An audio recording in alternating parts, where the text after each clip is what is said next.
Hey there, this is Seb from the Dual Brush channel, and this is Parlor Dragon Maid, and today we are going to be showcasing my favourite Yu-Gi-Oh card from each type. And when I say type, I don't mean monster types like Warrior, Dragon, Spellcaster, etc. But I'm talking card types in general, like Effect Monster, Spell Card, etc. Let's do this! Let's start off with the cards in the main deck. My favourite normal monster of all time is the Mystical Shine Ball. I know, it's a bit of a weird choice. You guys are probably expecting something like Dark Magician or Elemental Hero Neos or one of the strong ones. But hear me out for a second.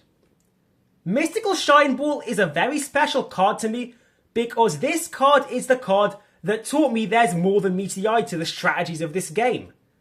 Back in secondary school, when I got my first ever Yu-Gi-Oh set, the Lost Sanctuary, one of the cards in that set was the Mystical Shine Ball.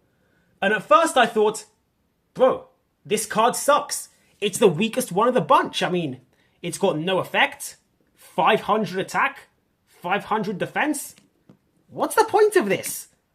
I kind of assumed it was like a filler card just so the starter decks wouldn't be too overpowered and then you'd be forced to buy some more cards to replace them. So I was just asking my friends who are more competitive at the game, if I was to upgrade this deck, what should I add? And they were like, oh, 2 more Mystical Shine Balls. And I was like, haha, very funny. But what should I really add? And then they explained to me that having multiple of these guys in an agent deck was very important because of the Agent Venus, who could just summon them from your deck or hand by paying life points.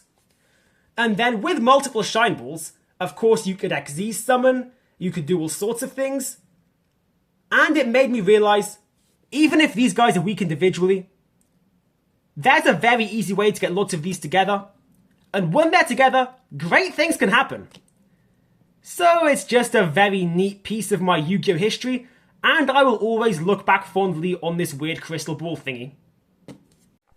As for my favourite effect monster, I wonder what it could possibly be. You guys are never going to guess this one. It's going to be super unexpected because I definitely haven't mentioned this card a gazillion times before. It's the World Carrot Weight Champion. It's Parlor Dragon Maid. She's a dragon, she's a maid, she starts your combos for you. What's not to like? This is the best card in the entire game, bar none. But normal monsters and effect monsters are far from the only monster types schmoozing in your main deck. We also have the ritual monsters, and my favourite one of those is the Herald of Affection.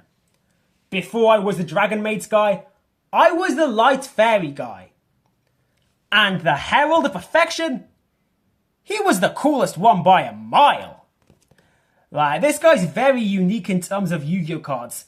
Instead of going for these crazy wild combos, he'd be the guy saying no to all these crazy wild combos, using the cards in your hand as the fuel. So it provides a very interesting playstyle where you're essentially forced on the super defensive. And you've got to manage your card economy very, very carefully. Because even the single slip will mean your defenses go down and your opponent takes you out. So, overall, this is not only a nostalgic card, but it's also a very fun one. And as you can see, I do have him in a snazzy Gold Ghost Rare, which always helps add to the appeal. Last, and probably least of the main deck monster types, we have Pendulums. And my favourite one of those is Stellar Knight Zafraxiton. I'll be real here. This guy is a bad card in terms of gameplay. Even when he was first released, the Tellarknight deck wouldn't run him because his effects just kinda suck. But screw the effects. Screw the playability. That's not why this guy is here. This guy is here for the lore.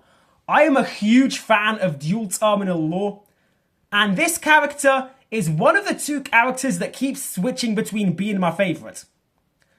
Stellar Knight Zafraxiton was originally the lowly Steel Swarm Sentinel, before getting a piece of a fallen Vylon, gave him a chance to be a hero, turning him into Steel Swarm Roach.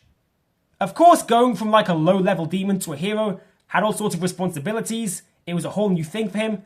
And he did help like all the main tribes from the shadows. Even though he was working behind the scenes, he did get rewarded, eventually becoming Evil Swarm Exit on Night. And then, as you can see here, becoming chosen to be a Tellarknight and a Zephyr. It's just a very wholesome, very neat zero to hero story, showing that what you are doesn't define what you can do. Like, he's still a demon, or a fiend as they're called in the English version, but he's kicking ass for the good guys and fighting on the side of hope. And even if I didn't know the lore, yeah, I'll be real, he'd still probably be my favourite, because look at how cool the artwork is. This is just badass.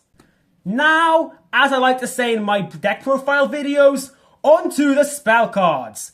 Or just spell card in this case. Super Polymerization. I'm a huge fan of the Yu-Gi-Oh! GX anime, and this was the central card in definitely the best arc of it, the Season 3 Dimension World arc. So many people died to make this card, and as a player of the game, I'd say your deaths were not in vain. I have gotten so many victories off of Super Polymerization.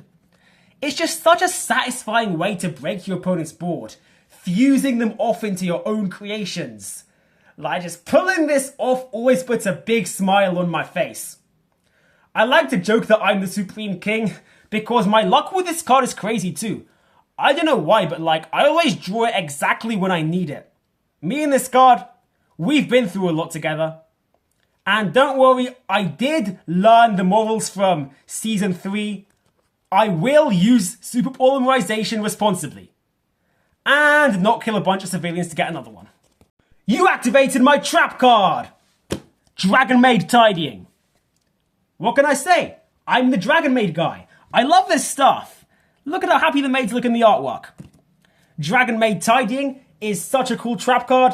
It can bounce your opponent's plays. You can banish it from the graveyard to summon a maid. It does a little bit of everything.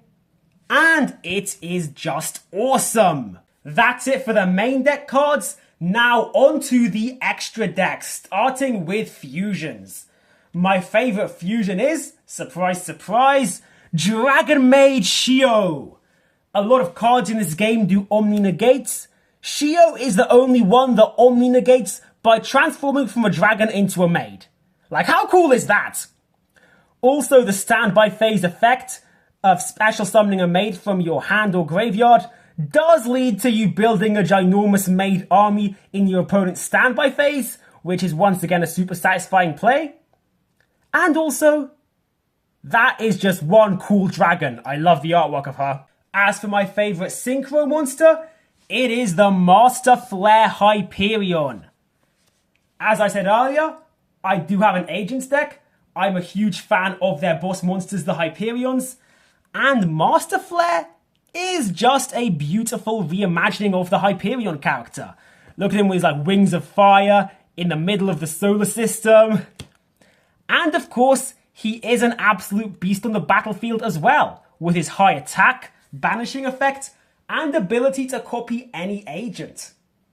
Overall, an absolutely menacing boss monster and combo starter. We're gonna get a little lore-pilled again with my pick for favourite XZs, because it is Tellarknight Constellar Cadaceus. I could go on and on about how this guy is crucial for the modern Tellarknight playstyle, but I'm not gonna do that because I want to go on and on about how he's my other candidate for best dual terminal character. Tellarknight Constellar Cadaceus was originally Constellar Russelhaig, before he absorbed the power of the 3 Evil Swarm infected Ice Barrier Dragons to become Evil Swarm Kerakaeon, and wield the power of destruction to defeat Sophia, Goddess of Rebirth. After that, a bunch more stuff happened to him. He got absorbed by the Shadol Core, got rescued and became a Zephyr. But after all that chaos, with the power of the Tellarknights, he managed to regain his old golden glow again and be reborn as Tellarknight Constellar Cadaceus. I've always loved Russelhaig's journey, how he took on the power of destruction to do the right thing, all his like desperate fighting to, make sure that peace triumphs at all costs. It's just a very interesting character. And it did bring a huge smile to my face to see him finally cured of his Evil Swarm and Shaddoll infections. So, you know, go this guy. As for my favourite Link monster, I don't actually have a copy of her at the moment because she is like $40 right now, but it is Sky Striker Ace Zero. I mean, I don't need to explain much here. The artwork's phenomenal, the effect's just as crazy, and I do love puns, and this card's name is a pun, because Rei can also mean zero in Japanese, and this card is essentially just an upgraded Sky Striker Ace Rei. I can't wait for this one to be reprinted so it goes down a bit, and I can finally own my own copy. And that's it for the video. I hope you enjoyed watching, and I'll see you all next time. Bye!